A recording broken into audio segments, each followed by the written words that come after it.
Hello, my name is DC. I'll be giving the match analysis for Zimbabwe versus Angola. Let's get into this one. All right, let's start with one of the chances of the game. All right, so he's in between. Okay, he's far away, but they're in a good pressure. They're in a good position such that they can put pressure on him. But let's see what happens. He receives it, and at this point, he should I don't know. He should be much more close on him because you may see this may look close, but he should be much more close. He should not be turning that easily, and he should be reading this not as to just follow the ball, but put himself strategically here, or just sorry, let me just remove some of that.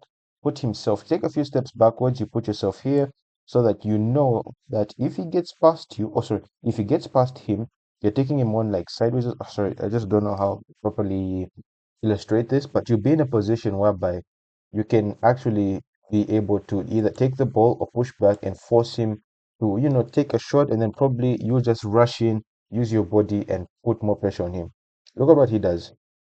He faces him from the wrong angle because what you're doing is just encouraging him. If you face him, like if you're going straight like this, you're encouraging him to go through you. But if he just took a few steps to the other side and just waited to take the ball to his side, trust me, he would have passed the ball that way because it would have been a much more difficult place to progress through. Boom, nutmeg. And then he does the same thing. He rushes towards that. I can't blame him, but he shouldn't have rushed out that quickly. Number 23 was still near him. And okay, I wouldn't really advise fouling because this is something that's definitely solvable. Um, he goes, boom, another one. And at this point, he really should do better. What he does is that he hits it with his side foot because usually what you're supposed to do, hit it with your toes and let it slide across your foot. If you're hitting it with your side foot, you're most likely just going to hit it straight. He also doesn't hit it with sufficient power because he could have even tried to go for the this option here. It does seem harder, but it would be much more favorable for him and also increase his chance of scoring. All right, let's head on to the next chance of the game. Or should I say goal? I'm sorry. Here already, let's see if we can go up just a bit further. I think this is the all right. This is a problem. One, two, three. And moreover, he's come from here. He was here and he's gone all the way here. And you know what? He hasn't gotten the ball. And let's see what happens next. He's busy fighting with him. And then there's this massive gap that has appeared. This is too much of a gap. And now this is where there's some funny defending. Him, I don't know what exactly he's defending. He assumes the pass can only go through this way, not knowing the pass can also go through this way. Because at this point, if I was him, I would be putting myself in this position. I don't mind if he puts the cross in. I'm more worried about the runner and the space. You can give him the space here. I'll be more focused on him and cutting out any ball that would lead to an easy chance. Cut out that space. But instead, look at what he will do. This guy here. Look at what he'll do. Look at that. He's he's given him even more space. He was here and then he's moved even further away. I don't know why he did that. And then this gap here is just too much. And then he just notices the space and runs towards it. This is a lovely clip ball. Just enough. And now him, if he rushes towards this, he can probably it's one of those ones whereby he's trying to mark two places at once. What you can do is what you can do. If the only option is going towards the ball, you only go towards the ball. And if he passes it to him, it's okay because you rush towards here, you try to do something. Instead, look at what yes, look at what he will do. He'll rush to the ball and then go away. Why running away from the ball? And it gives him time and space, and this is actually a really good finish. I do feel the keeper could have come out more, but his defense just disappointed him completely. This was a goal that was not supposed to happen.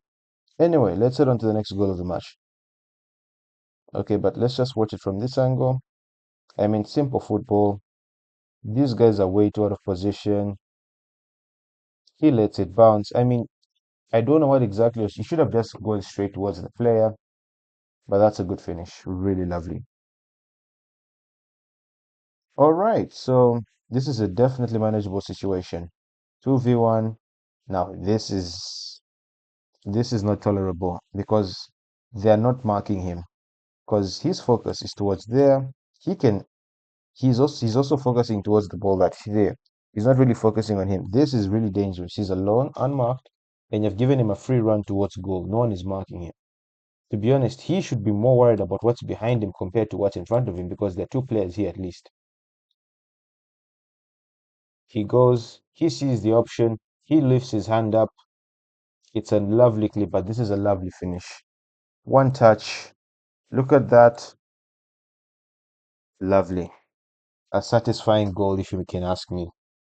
Very, very satisfying. Let's just see this one more time. Look at that keeper. No chance. And it's the way it rolls, but it's a satisfying goal, especially to score.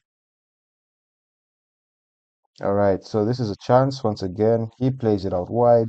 At this point, they have a good number of players at the center, which is okay. The center is always the most dangerous. So you're trying to force them out wide. And this is just two players. So he can actually go towards here and try to cut that out. But let's see what he does. He doesn't reach in time, and also anticipation. He's anticipating the ball will be played. So he goes further in front. But let's just be honest. There was an angle here. Let me just play it. He stops him. Aha. You see as he hits it here? Unmarked. He could have he could have threaded a lovely ball for him. But instead hits it towards the keeper, and the keeper, easy save. Easy peasy lemon squeezy. Next chance. Alright, so here now. 3v3. What can you do? So at this point they're actually doing really well. They really are. And funny enough, if he was quick enough, he could have actually played a ball like that for him, or even just played it through like that for him. But he actually does well, if I'm to be honest, because he tricks him, baits him, boom. And then now he takes a touch. Woof, that's a good save. Unfortunately enough, the keeper was there. He loves his keeper. He's taking care of his keeper. Boom, clears it for him. That's a very good defender right there. Very good defender. Corner. Keeper misses it. He heads it down, but this is a lovely block by the defender. Look at this.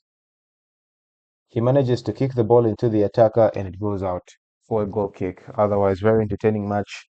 Zimbabwe are very electric. They're very good. I'm not going to lie. I enjoyed watching that match because Zimbabwe showed that they had something to offer, which was a goal threat, and they offered it very well.